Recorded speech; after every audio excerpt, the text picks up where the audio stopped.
Hello and welcome to the Boost Over Ball podcast, your go-to source for all things Rocket League, with your hosts, K-Cube, Quilly, and Red. So lean forward, lock in, and get ready to go Boost Over Ball. Bang. Back again. Back again. Oh, there I am. I'm here. Hello. Sometimes it just takes a second. But first, Red, congratulations on the rematch win. Woo. Thank you. For people who weren't paying attention, what did you win? So it's essentially the equivalent to I'll put this in Rocket League terms. We won NA regional number 1 for rematch. With my new squad. This squad is a week old, like officially. So very good results for early on, and we have another one this coming Friday for regional number 2. So we'll see how it goes. Do you have your own rematch Wikipedia page?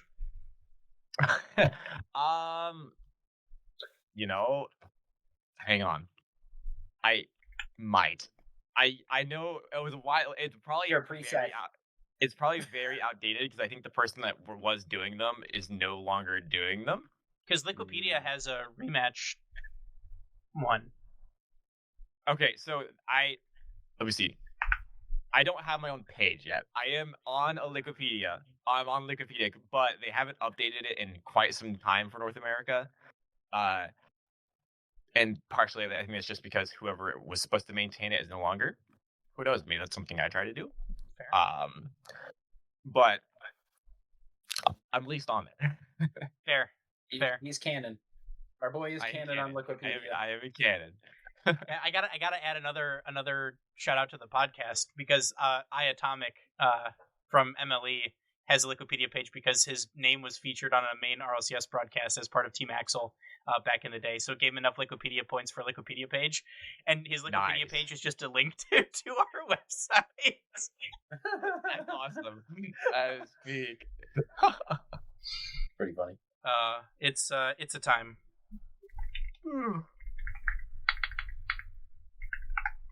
But nevertheless, here we are.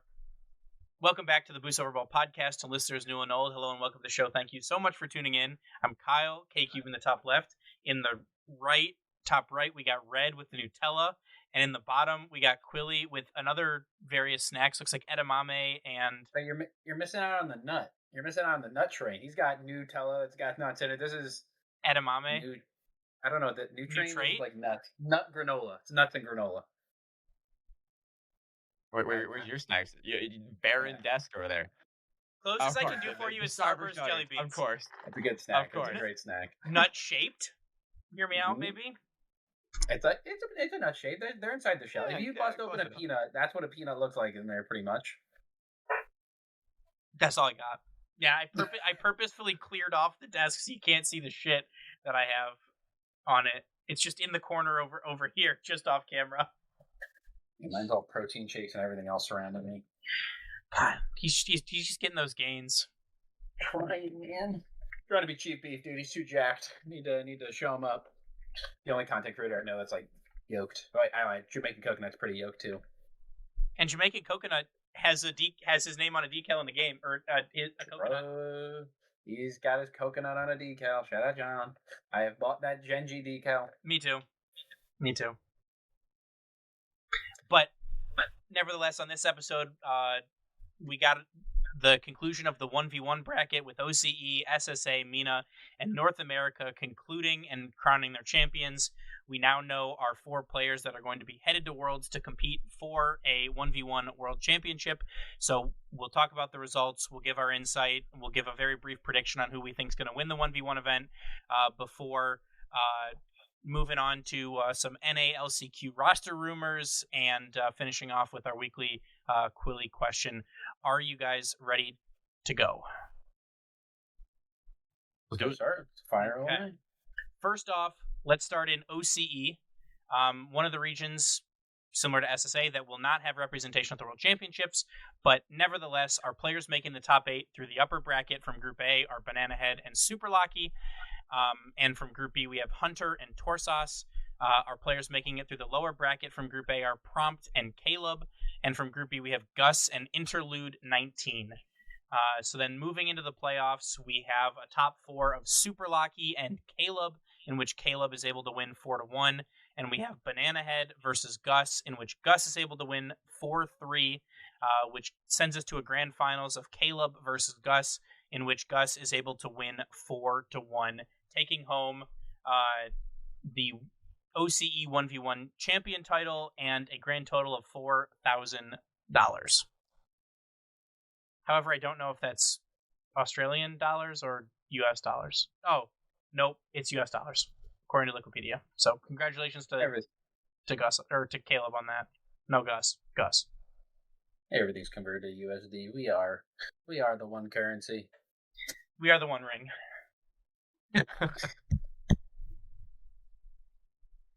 Yeah, congratulations to Gus, though. We would have obviously loved to see our boy, our pride and joy Fiber make it, but I don't even. He didn't even play. He didn't sign up. Yeah, I don't think he talked about last week. I don't think Fiber's a 1v1 guy. Mm-mm. Yeah, no, but yeah, I mean, there's only like a handful of people in OCE that seemed like they had a chance of winning it. It's not like they have their own Moxie, who's like a demon that specifically won. So it was any of their basic pros. So yeah, but I mean, even Moxie didn't even win his own region. Yeah, but it's a very unexpected one. Like, you could not really predict this region for the 1v1s, because I mean, the guy that goes on to win it, Gus, he made it through in lowers for his group. Like, you lose to Torsos, who then Torsos, going into playoffs, gets swept by Banana Head and then loses 2-4 to Caleb. So, like, if you predicted Gus winning this, go hit the tables if you're of age. You got the motion. You got the motion. Because, I mean, Gus pulls off the lower bracket run of dreams, 4-1, 4-2, 4-3, 4-1. I mean, he had it. He had the ice, unlike other players on Sunday. Cough, cough. First clear. Catching, you're wearing the NRG jersey. It's fine. Come on. But yeah, I mean, it's interesting too to see kind of who signed up and who didn't. Right? Obviously, you see Daniel that didn't sign up in NA, but only 2 Power members sign up, only 2 Wildcard members sign up, but all of Canterbury Bankstown Bulldogs sign up. So, nevertheless, it'll be interesting to kind of see how it goes and why, if we get to hear from, depending on who makes it to Worlds here from OCE, as their OCE tiebreaker series has been announced for July 26th. And that is a best of 7, winner qualifies for Worlds, loser goes home type of match. So if Power able to win, I'll ask Fiber there why he didn't do ones, but same with Fever from Wildcard. But man, anything else you guys want to mention about OCE before we jump across to SSA? I'm all good. So keep it rocking. Get global. Okay. More global. Yep. Players making the top 8 through the upper bracket are Guns, Sweaty, and from Group B we have Snowy and To Die For. And through the lower bracket we have Elakim, ZA, and Declan. And from Group B we have Ravi and Joel Ditas. Moving into our top 4, we have Snowy taking down To Die For 4-2. And then we have Guns sweeping Ravi 4-0. And in the grand finals, Guns again sweeps, but this time Snowy sweeps 4-0. So Guns perfect swept Swiss and perfect swept playoffs. He dropped 1 game in groups to finish a total of 27-1 for the event. And the only game that he dropped was to Declan. And a good point from Oof in chat is he triple crowned in SSA. He's won in all 3 events in SSA. So a huge congratulations to Guns and a dominant ones performance from him. But yeah, and we get Guns, obviously 5 years being one of the teams that made both events, if actually all three events. Obviously, only other org being Pioneers that fought for events. So to have them both duking it out, a little friendly competition between Guns and Snowy, we get to see who comes out on top. And obviously, it's just for prize and just for glory in the SSA region. But yeah, Guns earned it, and congratulations to him. Yeah, I mean, fantastic results by Guns. One thing I did find interesting is that we didn't see any of the Spanish imports really playing in the 1v1 tourney. Kind of surprising. I was looking through and I was like, I see a whole lot of the of the region, but you're not seeing any of your Tech Oz or essentially any of your Spanish thirds, if you will, of the majority SSA teams. So kind of interesting. I don't think that they were allowed to. I'm seeing a couple of French flags in the groups. So it's not actually a French flag. It's Réunion. Oh, yeah, that's right. Is that not the same flag as the French flag? Am I dumb? No, it is, but it's not. Like, it's not French. It's like it's like they copied their homework word for word, bar for bar. It'd be interesting that if they wouldn't be allowed, because I mean, that's their region technically, right? Like but they're importing. Diaz plays in NA. Diaz played in NA. Yeah, that's true. Like he flew into NA for championship Sunday. Oh, he did? Huh. I'm pretty sure. That's what I was hearing on Shotcast. I think Garrett was talking about it.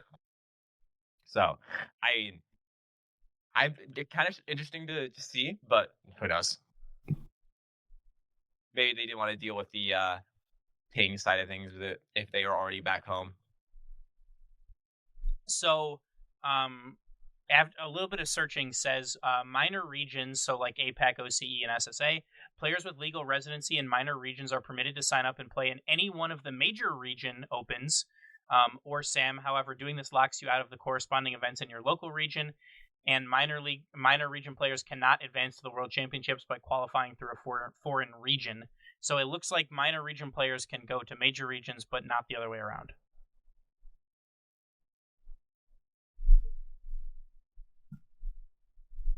Still confused, but okay.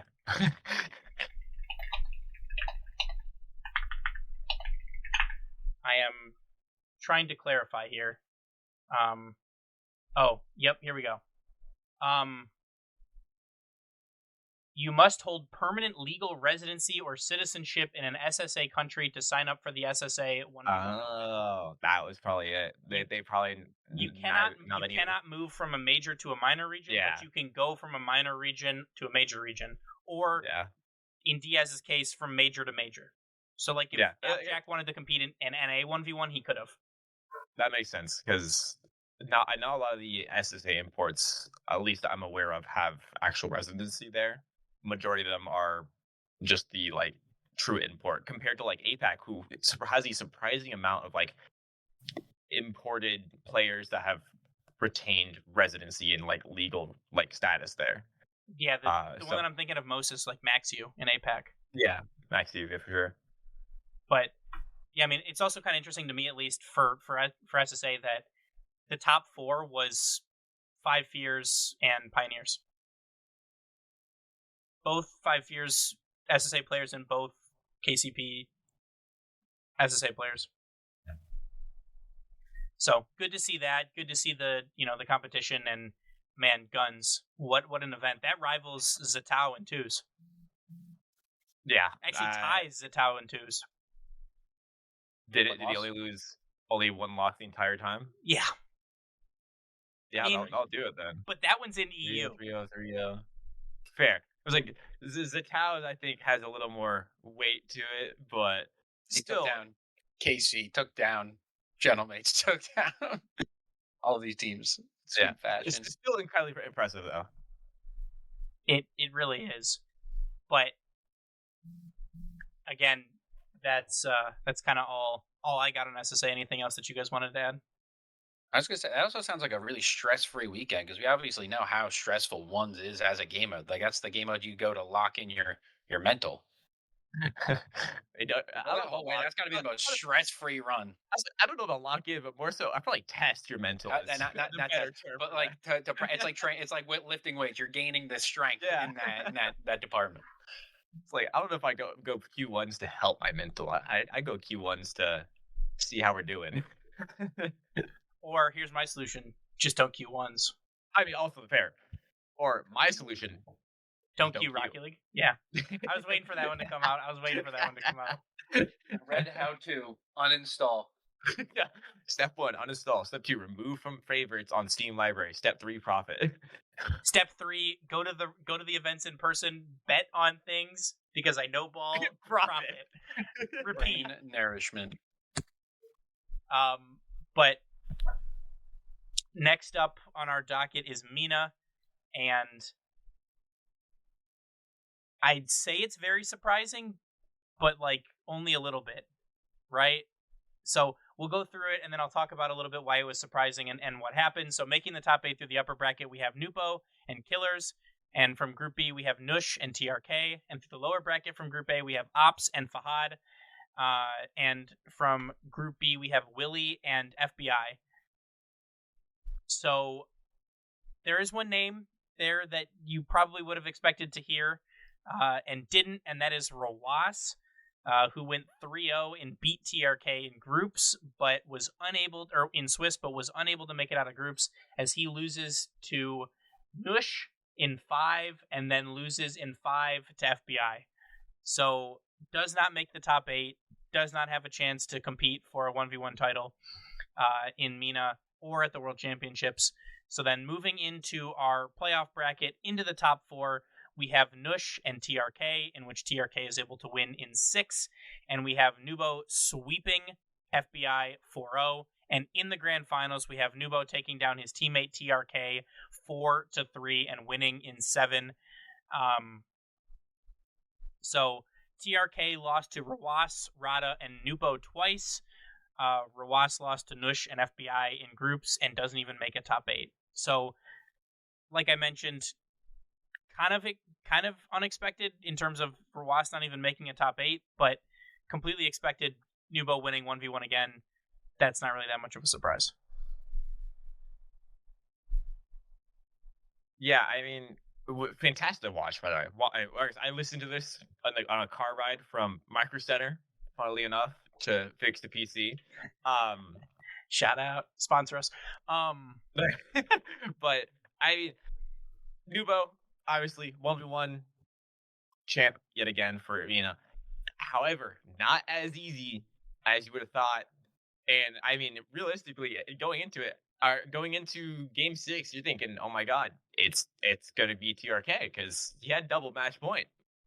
But that boy Nubo locks in, and I mean, just absolutely, just kind of shows why he's the 1v1 champ for Mina. I mean, gonna give the world champ I don't think he'll have it as easy per se this year for the world champ title, but I think for sure that he's going to be definitely one of the front runners.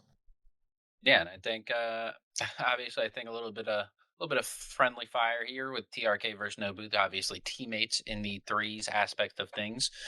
But yeah, every game I watched the entire series. Every game TRK won.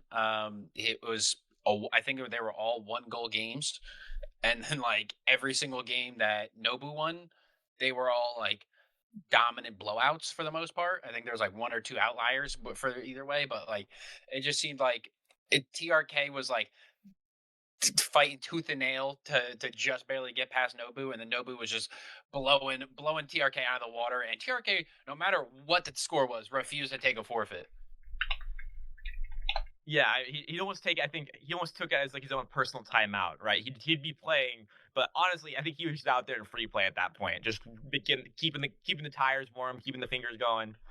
But because I mean, did Nupo get like a 10 spot? I think at one point, for one of the games or something. The score lines for this, and again, it's ones. There's a lot more goals than normal, but 6-5 TRK, 11-2 Nubo, 7-4 TRK, 5-4 Nubo, 10-6 TRK, 10-3 Nubo, 9-5 Nubo. So you put up double digits on him twice and had a 9. TRK did it once and had a 7. So, a lot of goal scoring, but definitely a good showing from Nobu and from TRK as well. I did not expect him to make a grand finals. I kind of expected like Kaliers or Rawas. Yeah, Rawas especially. Except he went out super early. Rawas didn't even make playoffs. Nope, top 12. Yeah. Or so 12th to 16th. Mina's all over the place. I feel like there's a 4-headed race, and came down to 2 obviously great options. The final 4 obviously is not the 4 that we were all expecting. But yeah, no, Cinema in the end. Wish it was a little bit closer in that game 7. It looked like there was a chance TRK would give like a little bit of life, but then Nobu would just fire in 3 straight goals off kickoff. Not nearly as many air dribble bumps as I thought there'd be. More of just like Nobu just playing the boost smarter, playing the bump smarter, not like air dribble bumps, obviously. But yeah, Nobu was just on one. TRK was doing his best, but it's just hard to beat Nobu in once. Yeah, I mean, the way less air dribble cringe than I would have expected as the air dribble cringe master himself, It's like, can we even call it air dribble cringe? It's 80% of the 1v1 meta at this point. Yes, I'm still going to call it that, even if it's wrong. I'll call it cringe for any other game mode, but like 1v1 at this point, like it's just another style at this point. Yeah. Like if you aren't expecting to get air dribble bumped at least once, then you're not really queuing ones. Or you're not good enough for people to do that yet. Well, then there's that. But last but certainly not least, we have NA. And we teased it a little bit earlier, but First Killer did the First Killer thing. But our players making the top 8 through the upper bracket. From Group A, we have Zach and Evo. And from Group B, we have Diaz and AJ. Bit of a surprise there. Through the lower bracket from Group A, we have Zapatos and Wavy. And from Group B, we have Bora and First Killer. So First Killer, before we go into our playoff matchups, let's talk about the groups a little bit here, a little bit more in detail. And First Killer dropping to Diaz in 5 and goes down to the lower bracket and is able to sweep Wiz to secure his top 8 spot. But Bora dropping to AJ wasn't exactly what I had on my bingo card. And Wavy dropping to Zach, I also didn't see that happening as handily as it did. Yeah, it was a very interesting group stage. I mean, some of these matchups were absolutely cinema. I mean, getting First Killer Diaz in the same group side, I think was a crazy matchup. As we see, turned into an even crazier matchup later down the line. But that boy AJ still got it. I think I forgot who I saw tweeted this. It might have been Coconut. But talk about how most Rocket League pros don't retire because they don't got it anymore. Most of the time they retire because they just don't have time or have better things to do with their lives, in their opinion. As I think we can see with AJ, like he easily, in my opinion, could compete at the highest level if he wanted to find a team. It's more so just him not really wanting to. He's just kind of doing it for the love of the game, just hanging out. I get he likes ones and decides to run it, and you go and make Champ Sunday. I mean, that's awesome. For the record, it was a Danger Taco tweet. A Danger Taco, thank you. I knew it was like one of the Rocket League creators. AJ definitely went on a crazy run. I think it was even said about that when he was on the Gas team. That AJ didn't need to be playing for fun with Garrett and Squishy. Like he was still good enough to keep up. Oh yeah, obviously, it's a lot to dedicate your life to playing Rocket League 8 hours a day all year round, you have no choice because you have to be practicing, grinding on top of things. So obviously, it's a lot of stress. It's a lot. It's just a video game. There's a lot to it. It's still a full-time job at the end of the day. It's also the stress of like having to compete and be better than other people. The mindset of losing and like having to cope with that. So it's a lot. It's a lot of weight on your shoulders. So it's understandable, but getting Botox in your hand to prevent sweating could be the move. AJ did do that. He did do that. Yeah, he did do that. But I think he did that more so for personal reasons, not actually competing. It was actual like Just had sweaty hands. Like his hands were just like medically that bad. Like when it comes to this like sweatiness, and I can imagine how that can be annoying, if not detrimental, to just everyday activities. Yeah. Tell bro to get a grip. He's like, how? How do you want me to do that? It's gonna slip out. No, too niche. But yeah, no, this event was awesome. Zach, I obviously thought he was going to do great. So him beating Wavy, that's just another walk in the park for him. I said Diaz would take the whole thing if Diaz played on NA soil. And according to Chalkcast and Red, he did. And guess what? He did that whole dang thing because Diaz is the best ones player in NA. And on that note, obviously, in our playoff bracket, moving into the top my four. bad. I thought. My bad. I skipped ahead. That's on me. Jumped the gun. We were doing groups, but it's on me. We're all good. But in our top four, we have Diaz sweeping Wavy, and we have First Killer sweeping Evo, which brought us into a grand final of the Juggernauts, in which Diaz is able to take down First Killer in Game 7 overtime to take home the NA 1v1 championship, and First Killer again comes up short on a Sunday. But again, shout out to Oof for knowing ball and having FK losing in grand finals to Diaz. I'm pretty sure that he did. But also, everyone's just hating on FK. I know. It's just so easy. It's low hanging fruit at this point. it's rolled off the tree. Sorry, fourth hanging fruit. We call him fruit killer, but that sounds kind of like an offensive term. I don't know. Yeah, we can't call him grape killer. That's not the same. I don't know if that one will go over well. No, he's not. We're allies in this party. He's not a grape. Yeah, not a grape. He's his own category. Yeah. Choking hazard? I don't know. But also to your point, Quilly, Diaz and Reveal and Zach did play together. I don't know if Zach was at the facility, but definitely Reveal and Diaz were, because in Diaz's winner interview, Reveal came up behind him during the interview and showed a picture of Alpha Cap's face on his phone, and then went and sat down on the couch in the background.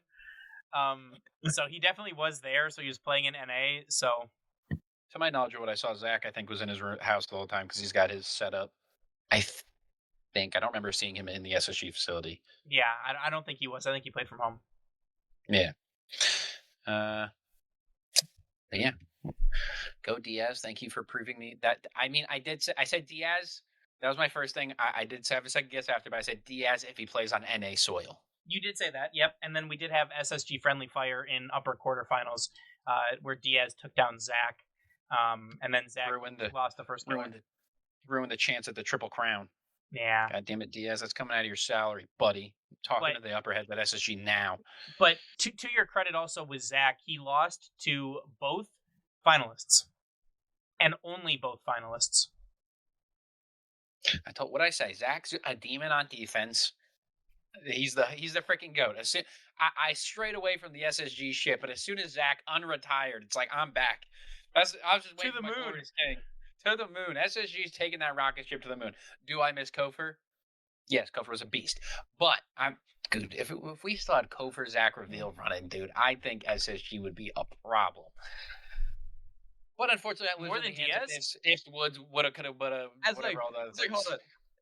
I don't know if they'd necessarily be as much of a problem as you think they are, though. Do you think Kofor meshes in with Zach and Reveal better than Diaz currently? The demo meta was unstoppable, at least in NA.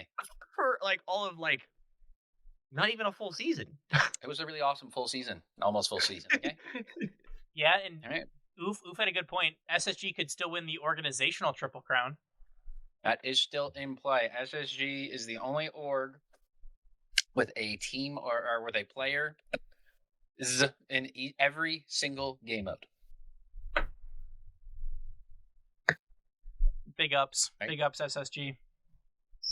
Yes, sir. SSG to the moon, quite literally. But was there anything else that you guys wanted to talk about for NA, MENA, SSA, or OCE before we do a little bit of a preview on our Worlds matchup? All good here. Okay. Well, moving into the World Championships for 1v1, our matchups for the first round are as follows. We have Nubo taking on KV1, and we have Nas taking on Diaz. So we'll give our predictions here in a second, but I thought it was kind of interesting that we have two Brazilians, one from SAM, one from NA, and technically speaking, kind of, we have two MENA players, one Nubo and one Nas, because Nas is Moroccan, and MENA standing for Middle East and North Africa, in which Morocco is definitely North Africa. However, for the longest time, Moroccan players have played in EU. So, Itachi, I'm looking at you. But nevertheless, technically, two Brazilians, a Saudi player, and a Moroccan player. Good for the sport of Rocket League to see that much diversity, especially not coming from a different major European nation or from the U.S. So exciting for that. And what do you guys do? You think KV1 stands a chance against Nubo? No. Not a chance. Congrats, KV1. You made it to Worlds. KV1 wasn't on a team. He played for Furia last year, then moved to he was like the third Secret, or fourth and now he's on BS Plus competition. Well, Furia's been the same three all. At the end of last season, he was on Furia. Mm-hmm. And then he got dropped. Fury made a roster move. He went to Secret, and then he got dropped from Secret to go to BS Plus competition. So he really has fallen a little bit from grace, but he gets a free trip. He gets a free trip to Worlds for this. So big win for KV1. I think all three of us and KV1 will win the same amount of ones games. To put it kindly. Yeah, that's fair. Yeah, congrats. You made it to Worlds. Assuming you don't. I mean, they can still make it LCQ, right? I think Sam's got LCQ spots, right? Yep. Yeah, okay. So, there's still a chance BS Plus competition can go in there, snag an LCQ spot, and KV1 will be at Worlds no matter what. But, hey, congrats. You get to go to Dickies, get to hang out, play 4 games of 1v1 that you lose every single one. Get to watch Monkey Moon win Worlds. Get to watch Monkey Moon win Worlds. Probably again. But yeah, I mean, no, it's Nubo all the way, 4-0. The only way to 4-1 is Nubo decided to try KVM for game 1. Damn. That would be insane, too, if he did that. No, the only way KV1 wins a game is if he runs out of water. Ooh, that is a fair point. And it's probably gonna be hot in Dickies. It's gonna be hot. I don't want to talk about it. September in Fort Worth. It feels like Fort Worth here at my house right now. It's gonna be like 108 there when we're there in Dickies. Like, how do we go a blizzard in Boston to September heat in Dallas Fort Worth? Gotta get a B&B with a pool. Absolutely. Do a pool podcast. Ooh, that would actually be sick. That's just a hot tub stream. Yep, essentially a hot tub stream, but it's just a pool on a very hot day. We all wear bikinis. Don't threaten me with a good time. Boost over ball design bikinis. Hit the merch store if you're interested. That would be amazing. But our second matchup is Nas and Diaz, the Brazilian matchup. So who do you guys like in this one? And what do you think? I love Diaz. I think he's definitely got more of a chance than KV1 at winning their respective series. But it's Nas. So I mean, Nas beat Zen, and at the time the Zen we saw was going crazy. Yeah, I think it's Nas all the way. I could see like a 4-1, a 4-2. But realistically, I mean, I think it's destined to be Nas to take the win here. Quilly, what do you think? I think Diaz has much more of a chance than we expect. Obviously, he's a one's main, at least to my knowledge. Um, his playstyle definitely shows that. So I think he definitely has a fighter chance. Well, it wasn't apparent. He definitely has a better chance than KV1 does against Nobu. So this one will at least be hopefully, assumingly, a more competitive bout. Um, so I'd say he at least has. I'd give him at least a 15-20% chance. I wouldn't say he's completely dead in the water. I would say the odds are not likely for him, as Nas, well, regardless of Ed Diaz being the NA Representative. yeah, I think Nas will still be the fan favorite, also because he's got the characteristics, he's got the emotion that he shows on stage, he's got The lack of seat time. Yeah, lack of seat time. He starts all over. Pause, all over the stage. He just goes crazy up there, and he also he just gets the crowd going. Yeah. So I think it's going to be a lot for Diaz to try and fight back on. But I'm gonna wish him the best. I will say he's not, it's not like a 0% chance. It's not. Definitely, no. there's a chance there for an upset. I would tend to agree. I think, but both of you as well. I think Nas is going to take this one. I think it's going to be close though, maybe like a 4-2. But and before we do our grand final prediction, and this will be a little bit maybe hopefully more close. But if we're ranking these players 1 through 4, starting out at 4, are you guys picking KV1? Yeah, I mean that's what I figured. So KV1, then Diaz, and then probably Nas, and then probably Nubo is probably the order of operations here. But moving into our grand final, Quilly, I'll let you go first on this one. Who do you have winning the 1v1 World Championship? Is it Nubo or is it going to be Nas? I have Nas winning the whole dang thing. I think Nobu. I've said it last time. It didn't happen last time in ones, but it happens in threes still, regardless. He still can get shell shock. He still can be shut down. Like it looks like emotionally and physically, he'll just like turn to a shell, and he just looks like he won't want to be there. And again, with Nas's personality, his ability to he pretty much has a microwave badge where he could just get hot in an instant. The rare 2K shout out there. Yeah, that's a pull. 2K grinder here. But he will. He's got that ability in him, and again, his ability to just make the crowd just immediately just do nothing but cheer for him. I think he may be able to pull a stroke of luck out here and get the win. Fair. Red, do you agree, or are you saying he's going back to back? I think he's going back to back. Albeit I think Nas has improved heavily in the 1v1 department, as shown. I mean, winning Europe 1v1 is no small feat. However, this is a Nubo who you've already seen him tried and tested against his teammate in TRK. He only dropped before TRK. He only dropped 3 games through the 1v1 MENA circuit, which MENA as a region, for some reason, really love their 1v1s. I don't know why. They really love it. So I think Nubo, I mean, he's been there, he's done that. He's already done this once on the world stage. We're back at it again.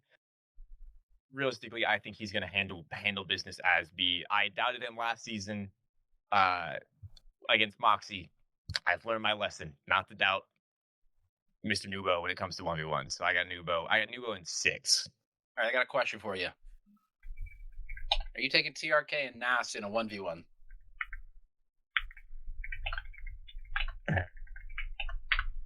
That one would be closer. I think it would be I think it would be very closer. I would see that one going 7, and it would depend on the day. But I think Nubo. No, TRK and Nas. But yeah. Like I'm saying, like TRK and Nas, I think would go 7, go the distance, and very much closer to a coin flip. But I think winning in regards to Nubo and Nas, I think Nubo's got the edge. Nubo? Oh yes. In terms of the TRK and Nas matchup, you think Nubo has the edge? Well, I'm sorry. I'm like comparing the two. Like I'm like talking about your point, but then also going back to I get you. I pick it up. So I think Nas is a better ones player, and TRK gave him trouble. Took him to 7. Definitely made him sweat. He had him on match point in 6. And Nobu was obviously able to clutch up in 6. and then the 7th game. Making sure I don't say those words in sequence. But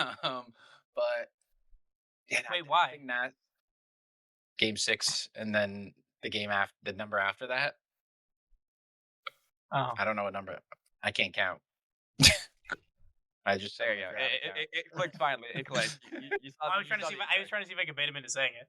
No. Oh, bro, nah, not secondis. No. If I say it, I'm gonna obligatorily have to do it on stream, and I don't want to do that. That's fair. That's fair. But also, Oof, the Mina man himself said Nas in 7 OT. Let's go. See, but this is also Reverse the psychology, though, for him. Mina man himself, who has, I don't think, ever called, as of this season, I don't think he's called Mina to win anything. We've both been on the Monkey Moon to win Worlds train since the beginning. Okay, that's Monkey Moon. That's not Mina. That is Monkey Moon. It is Mina right now. If we knew at the beginning of the season, before, if you took the team label from Monkey Moon and said Worlds is back at Dickies, it did not matter what team Monkey Moon was on. We were going to say he was going to win it. That's fair. It's Twisted Mind powered by Dickie. Or powered by Monkey Moon. Whichever one. Brought to you by Dickies. Yeah. Dickie's Arena and Monkey Moon. In collaboration. Speaks Arabic, he's Mina. Okay, fair enough. They are commenting in Arabic, which is still a crazy thought. There is a lot of English people then. That's a lot of... if we're going off of that logic, there's quite a few people that speak English. It's not coming... Oh, also... This is true. This is true. You know what I have to say? I've seen that man with an American flag speak English in a Boston University sweatshirt. Yeah, but yeah. You know what I do have to say about English, though? What? It's not coming home. No, you can't confirm. You heard it here first. Eliminated? No, it's just not coming home. Oh, no, it's not coming home. I mean, hey, if we're talking about not coming home, Germany, hello? I was going to say, hello? Side tangent about England. Did you know that Erling Haaland could play for England if he wanted to? Yes. Bro, Erling Haaland and Harry Kane front two? Yeah, he chooses to play for Norway. He can't anymore because he played for Norway, but he could have played for England. His mom is English. Dude, but like, imagine the world where we had a English 4-4-2, and you have Harry Kane and Erling Haaland up front. Dear God. I heard that fact, and I was like, are you kidding? And he picked Norway over, like, probably the freest way to the championship? Oh my God. I just think about the fact that, like, some flight attendant at, like, you know, Air France or whatever decided some lady was too pregnant to fly, and now Florian Balogun plays for the U.S. Baby Balogun. But he could have played for Nigeria, England, or the U.S., and he picked the U.S. Good choice. Good choice. Also, while we're on the tangent, oh my God, hit the net on your PKs. Hit the net! Bro. And it's not just a Germany thing, it's an everything thing. Dude, the Morocco-Netherlands game was insane. Germany, Paraguay, Morocco, Netherlands. There had to have been a magnet. Okay, yeah, no. The Germany, Paraguay, when the sixth striker or the sixth PK taker sails it 20 rows into the stands. I don't know the numbers, but I swear the make rate on PKs at this World Cup has to be the worst ever. Dude, I felt so bad for Manuel Neuer, the Germany keeper, because I mean he put off an insane performance as a GK in penalty takeouts or shootouts, like an actually insane performance, and you still end up losing because your team can't put the ball in the net. Not even in net, not even on net. Like those shots were so bad. Those would be classified as shots, not shots on goal. Yeah. Okay, I have the numbers. Does anybody venture to guess what the make rate of penalty kicks in this World Cup is? Just in this World Cup has been. I can tell you what the average is first, if you'd like to, or not. Ooh, okay. Give me the average. Give me the average so we know. Historically speaking, FIFA World Cups average 80% conversion rate on PKs. Okay, I'm trying to think of like the PKs. I'm just, is this just like all like group stage and knockouts, or this is just like entirety of World Cup? The whole thing. Yep. Ooh. This year, it's PKs in group stage. If there's a penalty, Yeah, like if there's a penalty. Oh, like a penalty kick, I didn't a think penalty about shootout. oh, I thought you were just doing penalty shootout stats. I didn't even. No, this is like also penalties, which there have been A couple, a decent. There's been a few, but there's I know definitely one way that's more in penalty. I know in of one that penalty was a shootouts. miss, and that was Messi, which was insane. And then he goes and gets a hat trick. But 68%. I'm gonna go 54. Okay, and Quilly, what'd you say? 68. It is 60.6%, which wow. is all-time low since they've started Like tracking. that's bad. That is incredibly bad. I couldn't imagine the pressure. I've walked up to a putt playing against my friends for $0 on the line. I couldn't imagine the pressure of standing in an arena of 40,000 something odd people. I think it's more. They feel like 80,000 people. Well, in the American stadiums, it's that's You have 80,000 people plus the millions at home watching you, and it's just you, a ball, another dude, and a net. On TV that net always looks insanely large, but in person with a 6'6" keeper in net, that net probably looks tiny. I imagine the stadium poles are just through the goddamn roof. Yeah, the shaky crosshair. My knees have shaken standing next to Zen interviewing him. I don't know what it's like to have to just like lock in. You have one chance to kick a ball out of net. Yeah, I would sell. Insane. I think the last match tonight is Mexico, Ecuador, in Mexico City. Banger series. Also, the last stat that I'll tell: when shooting down the middle, a staggering 19.2% of penalties have missed the target. That's so bad. So that means they've just either hit the crossbar or sailed it, shooting down the middle. And in that Germany-Paraguay penalty shootout, 5 out of 10 shots hit the net. Yeah, that shootout was insane. I was talking to my wife on the phone. She's visiting her sister-in-law who is going to be having a baby shortly.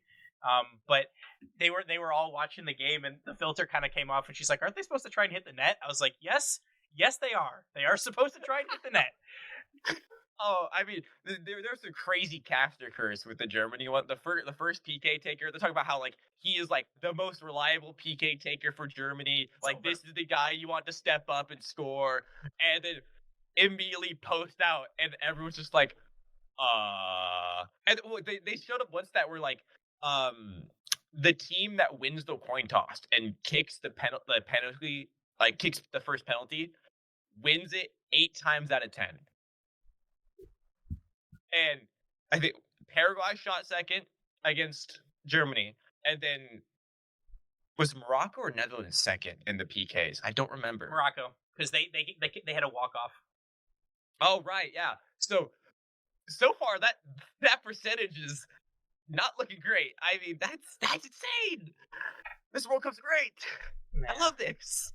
But back to our last section before the Quilly question here, and that is we have some Reds roster rumors for LCQ teams, for NA at least so far. These are some teams that have signed up for NA's LCQ. So Red, you wanna hit us with it? Oh yeah, we got some not so surprising ones. We'll get those ones out of the way first. Obviously, Foot. Shocker, it's the same team. Who could have guessed? The team that's probably going to be the 5 seed for North America. Cheese, Chronic, Justin. I mean, yeah, shocking. But obviously, some of the other notable teams here, some notable orgs. Gen G have finished the rebuild for the LCQ with Evo, Frosty, and Magic Bear. I think a fantastic pickup. Evo has been playing incredibly well this season, and I think will slot in very well with Frosty and Magic Bear. A very high mechanical team, and then you have the the high mental fortitude of Magic Bear. I think will round this team out well and could give Foot a run for the money. In the long run, I think Foot will do better, but it would definitely be interesting to see if this is a team that ends up deciding to stick it out after the season or not. Moving on to the next org, and I think the third time he's back. He's come back. He's back. He's back again. Appjack in North America under the Dignitas banner Again. with Bora and 5-Up. Can't say it's the most unpredictable acquisition for Dignitas because there's something about Appjack and Dignitas. Whatever they're doing over there, they have a great connection, and he's back, North American soil. We'll see if Appjack can kind of get rid of the shackles that were this season so far under GK. Because I mean, the floor is it's the floor. There is It's a tripping hazard. It's not even a tripping hazard. You have to dig up the floor. It's subterranean. Oh no. It's subterranean. I mean, they just need to do all right for this to, I think, be a win for Appjack at this point.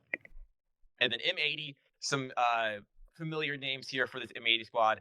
Life, Mech, and Panda will be competing for the LCQ. No, not Noli. really a team. No Noli.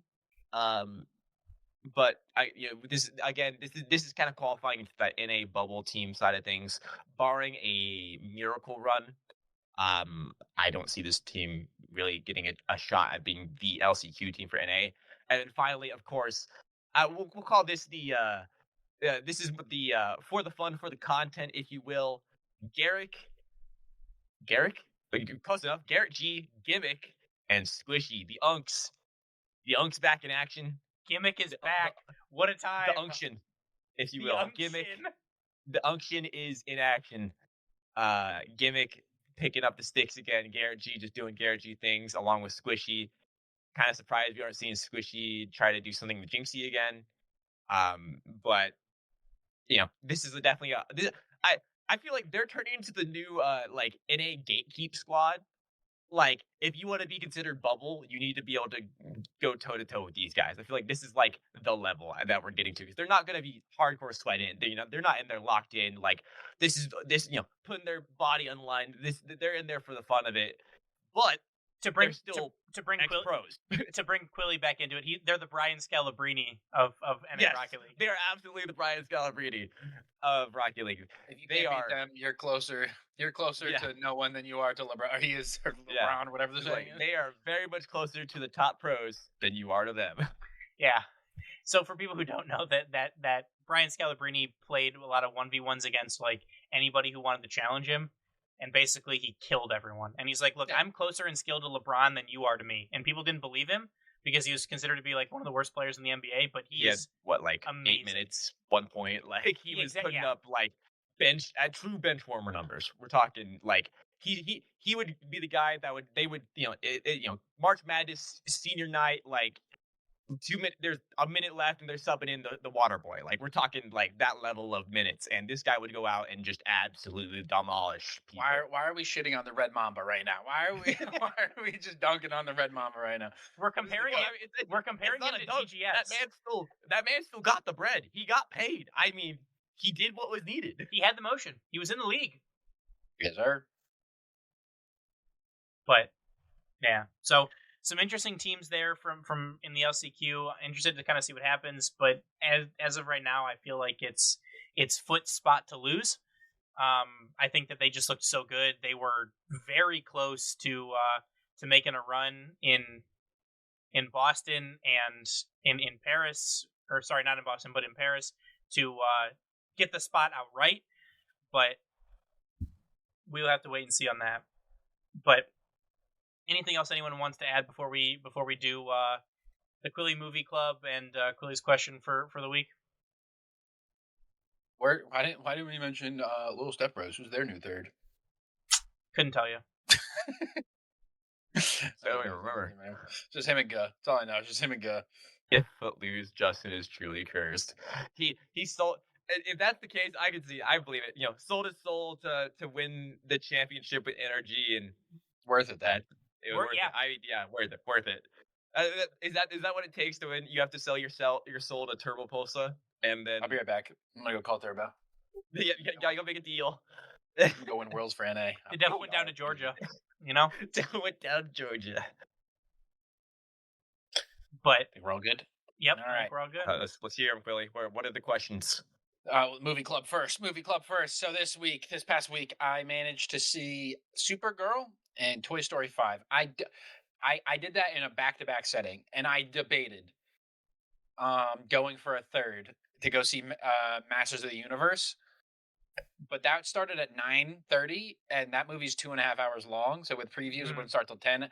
I wouldn't have been out of there till 12:30, and then it was like a 45-minute drive. I was like, you know what? No. We're calling it there. But did you buy Supergirl one? and Did Toy you Story buy one 5. ticket or 2 tickets though? What do you mean? Well, I have A-list, so I don't buy any tickets. They're all okay. free. Fair.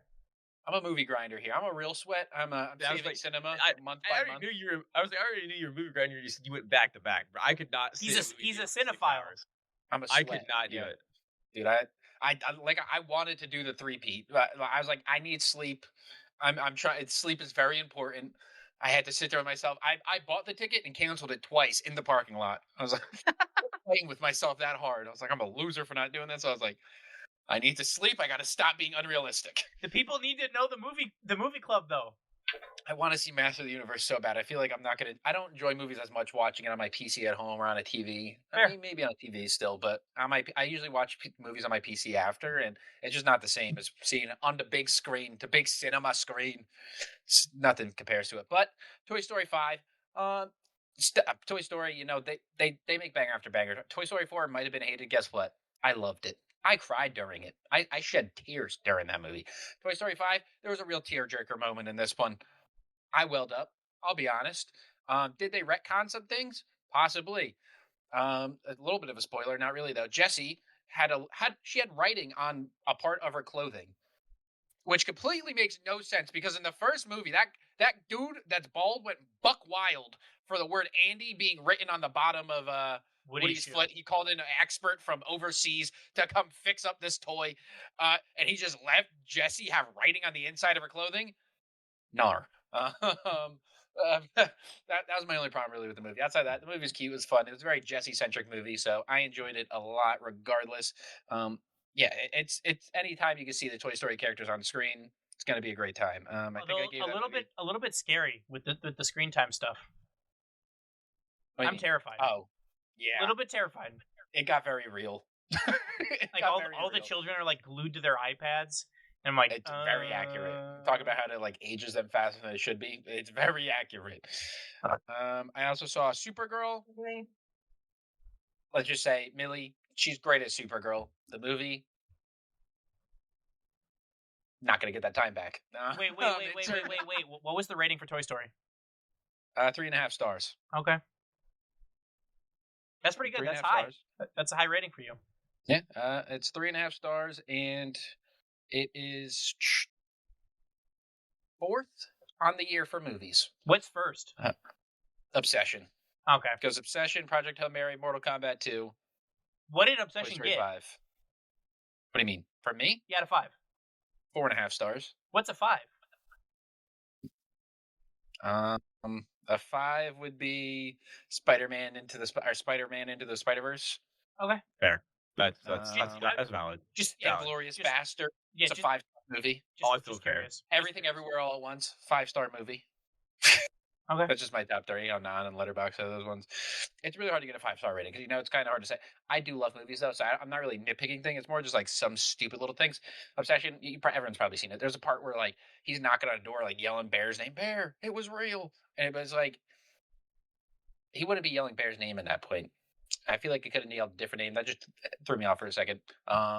It's really there's not really much. It pretty much is a 5-star movie. 4.5 is basically 5. Round up. But Supergirl got 2 stars from me. Lobo was cool. Another they strayed a little bit from the comics. I'm not gonna act like I read the comics. But the original content of the comic. There's a dog. There is a dog. The needle drop. One of the most controversial things going on right now. By God, did it suck. No offense to the girl that sang it. I saw her on TikTok. She looks very nice, very kind. She's getting dragged through the mud, and I feel horrible for her because not her fault. She was just hired to sing a song. But yeah, no. The villain was just so bland and boring, and he served almost no purpose. He was just a villain. He was just there just to keep the story going along. But I mean, Millie as Supergirl, I think that's her name. She was awesome. I think she's going to be great in the team up movies. Like literally her character and there's the energy she brings. She is awesome, and I look forward to seeing her more on screen. Really another quick one. I did see How to Make a Killing. I watched that one at home. That's Glenn Powell movie about him murdering an entire bloodline to get an inheritance. That movie has a cool twist. That movie is really fun. I gave that 3 stars. That was a fun movie. So if you can, watch that. I will say Supergirl, still worth the watch. Still funny things. You got Jason Momoa as Lobo. What a time. Jason Momoa is just a funny ass dude. Not really nothing you argue about. But, really question. If you could only play 3 video games for the rest of your life, what are they? And are they all ball shooter games? No. Absolutely not. Ball and gun games, the most unniche thing of all time. Ooh, that is so tough. Oh my god. Obvious answer for me. Okay. It's gonna be awkward. It's gonna be weird. I'm putting Rocket League in there. I am too. I'll play that game. Fair. I am too. I'll play that game for hours. Yeah, me too. All right. All of us have like thousands of hours in Rocket League. Like it's like that's yeah. I'm too competitive. I love the thrill of being better than someone in Rocket League. Gosh. I mean, okay. Similar to you two, like I have to put rematch at this point. Like, fair. You know, makes sense. I feel like an easy one to include in the top 3, just because, like, if you're thinking like for the rest of your life, right? So that's hopefully for all of us, it's a long time. I got for Minecraft in there. There is so much of variability with Minecraft. Yeah, that's a good one. You can always find a way to have your 2-week kick out of it. You know, it could be this mod pack, another mod pack, you know, whatever. There's so much you can do with that game, and I think that would allow you to kind of keep it spiced up, keep it fresh. Game 3 though, that's I gotta think about that one. Roblox and Fortnite. I was kind of thinking like GTA 5. That was my initial question was gonna be one game, and I feel like that was gonna be it because that game just encompasses a lot of things. Because like you could do single player if you want to, you could do multiplayer if you want to. There's like racing, there's flying, there's FPS a little, or third PS, 3PS, whatever you want to say, third person, a little bit. But I feel like that's a pretty good one. You know what? Just because we can play with the rules, because it's our rules. I want to just make it GTA 6. I mean, supposedly there's no online feature when it releases. Oh yeah, there wasn't with GTA 5 either. They want people to play their story mode. True. Yeah, it's like it comes out like a year later or something. No, I think it was a month. Was it a month? I think it's going to be a month. Yeah, probably. But also the price on release is going to be $80. Or 100 if you want to go into different shops than other people. Are you kidding me? We're gatekeeping shops in GTA now? Come on, dude. Dude, this game had like $1 billion budget, so like I feel like, I think GTA 5 is one of the highest grossing games of all time. I think it's top 3 or top 2. I think Minecraft is up there. GTA is up there, and then Wii Sports and Tetris are the other. I feel like we looked this up on the stream. We have before. I was trying to remember why we did, but we definitely have. There was another random ass game just in the mix. Okay, I'm pulling it up right now. Top grossing video games of all time. The highest grossing video game in history is Tencent's Horror of Kings, generating $10 billion in lifetime mobile revenue. Oh, it's a mobile game. Mobile game. That makes sense. GTA 5 is over $8 billion in 2. PUBG is over $8 billion at 3. Yeah. Is that including mobile it's PUBG? Just probably purchases. Probably. This is just all in-game purchases. Just running this revenue and sales. Yep. Minecraft 4, Candy Crush 5. How Fortnite's not in this is beyond me. Fortnite is 10. Roblox is 9. If you think about Fortnite though, it's still relatively new. I remember Fortnite was pulling in like $1 billion a month on mobile alone. Yeah, Pokemon Go is 8, Clash of Clans is 7, Dungeon Fighter Online is 6. All these mobile games, man. Candy Crush Saga 5, Minecraft, PlayerUnknown Battlegrounds, PUBG. Here, all these AAA companies making games for console and PC when the real answer is right here. Oh gosh. Okay, I think I got game number 3. Okay. The Elder Scrolls. Ooh, that's a good one. You can't again. tons of replayability, tons of modding. There's always something new to do in that game. There's always something you haven't done in that game. Yeah, I was gonna say an Assassin's Creed for me, or like maybe Subnautica. I really like that game a lot. True. See, I would have said Black Flag, but eventually you're gonna get 100% Black Flag and you're cooked. Yeah. Because that's what I'm good. That's what I'm doing. I legit took days off work. I took a day off work for when Black Flag gets released to just sit there and just The remaster. Oh yeah, gonna play the hell out of it. My chair's gonna have the most crazy butt dent in the world. That bunny gun. That's why we got the mesh. That's why we got the shelves mesh. are gonna be even more uneven. Except they're not uneven. We got out the level the last We time. confirmed. It's something weird with the Video Ninja or something because it's not even curved on stream. So I don't know. Uncharted 2. That's a good shout. Did you play? Did you decide any K-Cube? Yeah, Rocket League. I was gonna say GTA, whether that's 5 or 6, whatever the parameters allow. And then I was thinking either like a Subnautica or an Assassin's Creed, but I'm probably gonna go Assassin's Creed. Which one? I like Brotherhood the most, I think. It's a good shout. There was three answers in my opinion that you could have said. Is Assassin's Creed 3 one of them? The Civil War one? No. Is that the Civil War one? That You was played the Native American. that was the Revolutionary War. It's the only one I've played, and I loved it. I had a lot of really. fun. So like I had such mixed feelings, and I think part of it is because he's right. That was 3. That was 3. All knowledge. It was one of the first games where it took 13 stabs from the hidden blades to kill someone. I just hated it. I was like, it just takes. I don't want to sit here and spam swear for a year to try to take out a bunch of guys. Yeah. But all right. I that's big Assassin's Creed 2, peak. Assassin's Creed Brotherhood, Assassin's Creed Black Flag. We're all very good. So I've narrowed it down. Yep. I've gone Rocket League. Okay. I was almost going to go 2K19. This is assuming that online servers are filled at all times, and I can play this game with people around the clock. I almost went to 2K19, but I already have Rocket League. That's another chase ball game. So we got Rocket League, original Modern Warfare 2, the greatest Call of Duty of all time. If you say otherwise, you're just wrong. And Spider-Man 2. Really?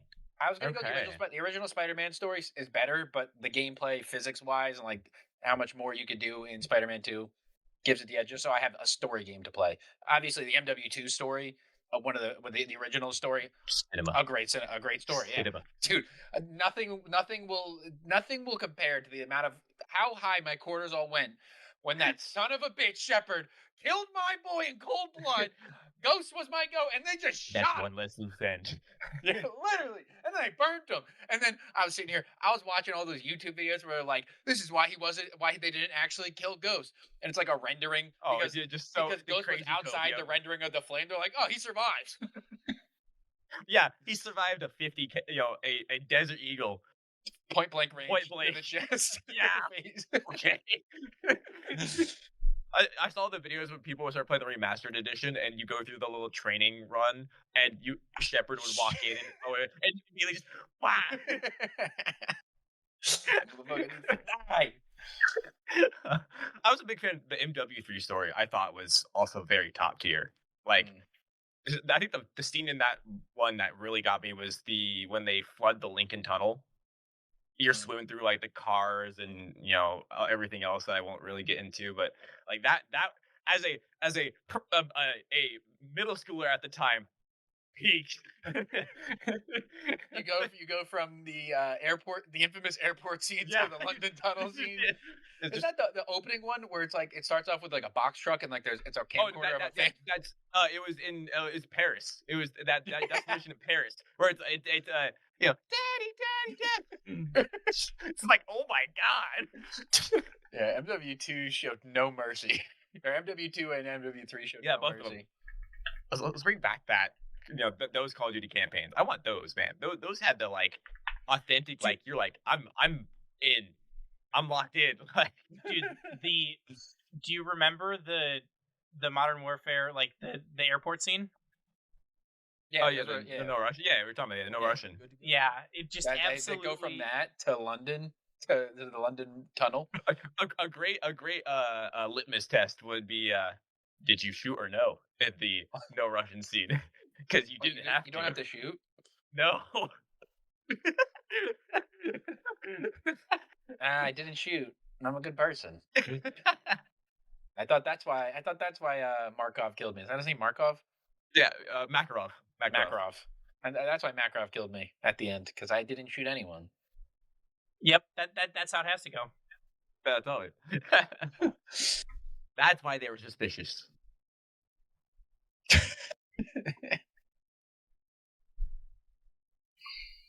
Oh man, Cup of Joe. Hello, Joe. Is that a first-time chatter? What is up, Cup of Joe? Yep. But is there anything else that we want to talk about video games, about Rocket League, about the World Cup, about anything that we've talked about so far? Are we good to wrap up for today? I think I got nothing here. Cup of Joe, have any questions? I think he did, and I whispered him the answer, so we're good there, I think. So, but with that, I think that's a great place to wrap up for today. Thank you guys all so much for listening. Huge shout out to Alyssa B and all of our other Patreon supporters for keeping the lights on. For those watching live on Twitch or listening later, don't forget to rate, review, subscribe, share the show, tell a friend, help us level up. Want to join our community? Jump into our Discord or follow us on social media, Twitter, Instagram, Blue Sky, TikTok, or Twitch, which we're live streaming on right now. If you want to rep the show, come grab some gear from our merch store at boostoverball.com. Thank you so much for listening, and as always, remember to choose Boost over Ball. See ya! Thank you for listening to the Boost Over Ball podcast. Make sure to check out our website, boostoverball.com.